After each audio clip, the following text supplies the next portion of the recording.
अचानक दरवाज़ा खुला न्यूज़ रूम का और मैंने देखा एक कोई G3 राइफ़ल या मशीन गन थी मेरे ख्याल में, उसकी नाली अंदर आई और उसके पीछे एक मेजर साहब वो अंदर आए और साथ ही ये कहा कि हुक्म दिया बल्कि कि the news about the army chief will not be used on PTV, will not be aired now. मुझे बताया गया कि आज कुछ होने वाला है, तो आप अपना कैमरामैन लेके तो आप PTV के सामने पहुंच जाएं, PTV हेडक्वार्टर के सामने पहुंच जाएं।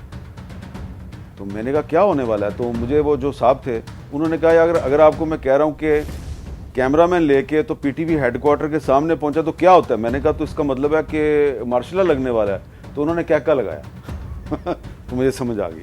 वाक़या हो चुका था जनरल जहांगीर करामत को रिमूव करने का, और उसके बाद ये इतलात भी हमारे पास मौजूद थी कि फ़ौज के अंदर जो है वो अपने आर्मी चीफ़ के साथ इस सलूक के बारे में अच्छे जज्बात नहीं पाए जाते थे, और ये भी कहा जाता था कि जी मियाँ साहब के मुंह को अब खून लग गया है और ये दोबारा भी कोई इस किस्म की हरकत करेंगे तो उसका कोई रद्द अमल भी होगा, और वो रद्द अमल हुआ भी। 12 अक्टूबर ज़ाहिर है कि पाकिस्तान की जो जमहूरियत है उसके ऊपर शब खून मारने का एक और दिन है जिसको कभी भी अच्छे लफ्ज़ों में याद नहीं किया जा सकता, और एक स्याह दिन के तौर पर आज भी पाकिस्तान के अंदर इस के बारे में बात की जाती है।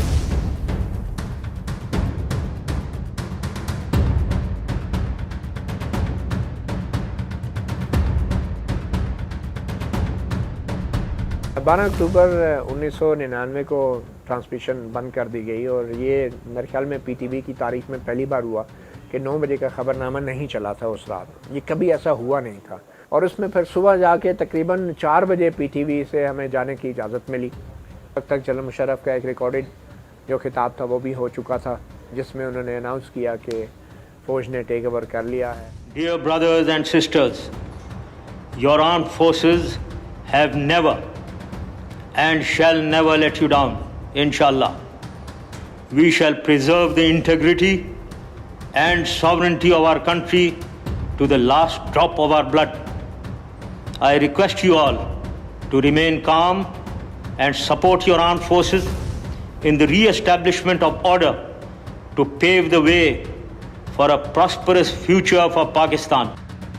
12 अक्टूबर 1999 का जो मिलिट्री कू है वो मुझे आज भी ऐसे लगता है जैसे कल की बात है।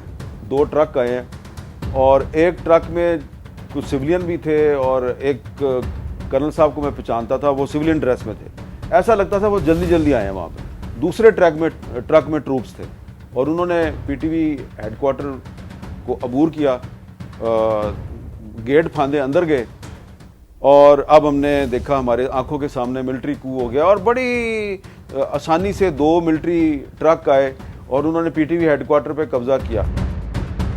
ये एक अजीब सी फ़िज़ा उस दिन रेडियो पाकिस्तान की थी, अतराफ़ में उस पूरी सड़क के ऊपर जो कि शाहराह दस्तूर है उस पर फ़ौज की गाड़ियाँ थीं, और एक खामोशी थी इस्लामाबाद के अंदर जो आज भी मुझे याद है। रेडियो पाकिस्तान के बाहर भी बख्तरबंद गाड़ी थी, रेडियो पाकिस्तान के अंदर भी थी, और जा बजा आपको जो है वो हमारे जो एहलकार थे वो नज़र आ रहे थे। तो एक बड़ा एक सैड सा, बड़े एक तकलीफ़ दे और अफसोसनाक मराहल थे ये कि एक हुकूमत को जो है वो बरतरफ किया गया। एज अ जर्नलिस्ट तो मैं ये कहूँगा कि ये मेरा पहला एक्सपीरियंस था कि कोई इस किस्म का इकदाम होने जा रहा है मार्शल लॉ। ये एक्शन हुआ है कि नवाज शरीफ साहब जो हैं उन्होंने जनरल परवेज़ मुशर्रफ को चीफ ऑफ आर्मी स्टाफ के ओहदे से हटा दिया है, और जनरल ज़ियाउद्दीन भट्ट जो हैं उनको उनकी जगह पे नया आर्मी चीफ मुकर्रर कर दिया है। मैं ख़ुद जो है वो PTV की तरफ गया, रास्ते में हम जाते हुए देखते गए क्योंकि वही गुज़रगाह थी प्राइम मिनिस्टर हाउस की और प्रेसिडेंसी की भी। तो वहाँ से गुज़रते हुए हमने ये देखा कि जो सेक्रेटेरिएट ब्लॉक वाली साइड है रोड की जो पार्लियामेंट की तरफ है, वो वहाँ पे ट्रुप्स थे, मौजूद थे, गाड़ियाँ भी थीं उनकी, और वो रोड जो है वो ट्रैफिक के लिए नहीं था। दूसरी वाली सामने वाली रोड जो है वो उससे ट्रैफिक जो है वो दोनों तरफ की चल रही थी। जगहों पे मुख्तलिफ कमरों में हमें महदूद किया जा रहा था और कहा जा रहा था कि आप इधर जा सकते हैं, इधर नहीं जा सकते। कंट्रोल रूम की तरफ मेरे ख्याल में बहुत ज़्यादा ही वो, जब ट्रांसमिशन बंद होगी तो वो तो फिर बिल्कुल ही रिस्ट्रिक्ट हो गया एरिया। सिर्फ न्यूज़ रूम के हद तक मूवमेंट की इजाज़त थी, या कहीं जाने के लिए भी हमें जो थी इजाज़त दरकार होती थी। मगर कुछ देर बाद जब वो ISPR के लोग आ गए तो चीज़ें थोड़ी सी रिलैक्स हुई, और हम जो है वो कुछ थोड़ा बहुत मूवमेंट कर सकते थे।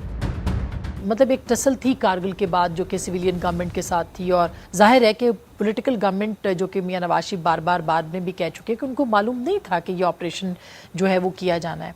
जनरल ज़ियाउद्दीन भट्ट से लेके फिर उसके बाद ये कू, और फिर जो श्रीलंका से प्लेन आ रहा था जिस पे कि जनरल परवेज़ मुशर्रफ थे, कहाँ पे उनको इत्तला मिली, और फिर कराची के कंट्रोल टावर जो हैं उस पे किस तरह से उनको लैंड करने के लिए जहाज़ को जो है वो इजाज़त नहीं दी जा रही थी, और वो जहाज़ ऊपर ही जो है वो गर्दिश कर रहा था। इतनी देर में यहाँ पे कमान की तब्दीली होनी थी। उस वक्त मियां नवाज शरीफ ज़ाहिर वज़ीर आज़म थे, एक 2/3 मेजॉरिटी वाले वज़ीर आज़म थे। प्राइम मिनिस्टर हाउस में क्या हो रहा था ये भी काफ़ी दिनों तक जो है वो टॉक ऑफ द टाउन रहा। तकरीर करना चाहते थे, उनको तकरीर से रोका गया।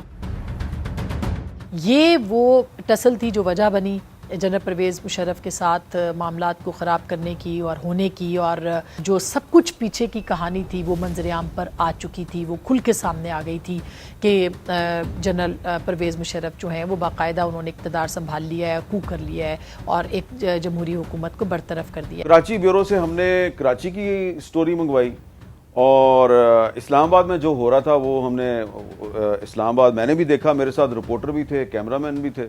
तो वो सारी जो सूरत हाल थी वो हमने एक बतौर एक आई विटनेस के वो सारी सूरत हाल है वो हमने उसको रिपोर्ट किया था। तो हम सारी रात जो है वो इस्लामाबाद की सड़कों पे घूमते रहे। हालांकि किसी टीवी के लिए रिपोर्टिंग नहीं करनी थी, टिकट्स नहीं देने थे, लेकिन अपने अखबार के लिए उसके उस दिन के लिए भी और उससे अगले दिन के लिए भी हमने जो चीज़ें चाहिए थी उसके लिए जगह जगह पे मुख्तलिफ स्टेशंस जहाँ पे हमें पता है कि कोई ख़बर निकल सकती थी, हमें रात को वहाँ पे विज़िट करना पड़ा सर्दियों की रात में।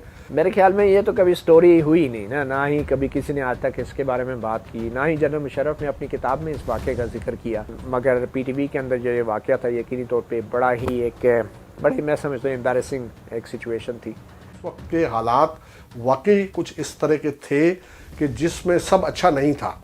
दोनों अतराफ़ में एक डेफिसिट ऑफ ट्रस्ट था और एतमाद का फुकदान होने की वजह से किसी वक्त भी किसी चीज़ की भी आप तवक्को कर सकते हैं, और फिर बहरहाल पावर जिसके पास है उसको एज हासिल होता है, उसका हाथ ऊपर होता है। 12 अक्टूबर 99 से जो सबक पाकिस्तान की कौम को, पाकिस्तान की ममलिकत को, रियासत को, अवाम को, सियासतदानों को हासिल करना होगा, करना चाहिए और करना है, वो ये है कि आप पाकिस्तान का जो आइन है, जो कि मुतफ़िक़ा आइन है 1973 का, उसके अंदर जो शख्सी आज़ादियाँ हैं, जो मीडिया की आज़ादियाँ हैं, जो सियासी आज़ादियाँ हैं, और फिर जो वो कॉन्ट्रैक्ट है अवाम का रियासत के साथ, उसको इंटैक्ट रखा जाए और उसी के ऊपर अमल दरामद किया जाए।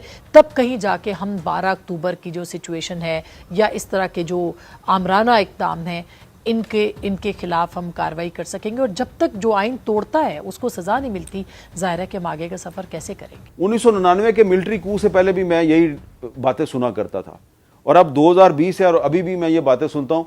तो जो लोग कहते हैं ना कि नहीं दुनिया बदल गई है और पाकिस्तान में मार्शल लॉ नहीं लग सकता, तो मैं मजबूरी के आलम में उनको ये कहता हूँ, यार आप सही कहते हैं दुनिया बदल गई है, लेकिन पाकिस्तान नहीं बदला।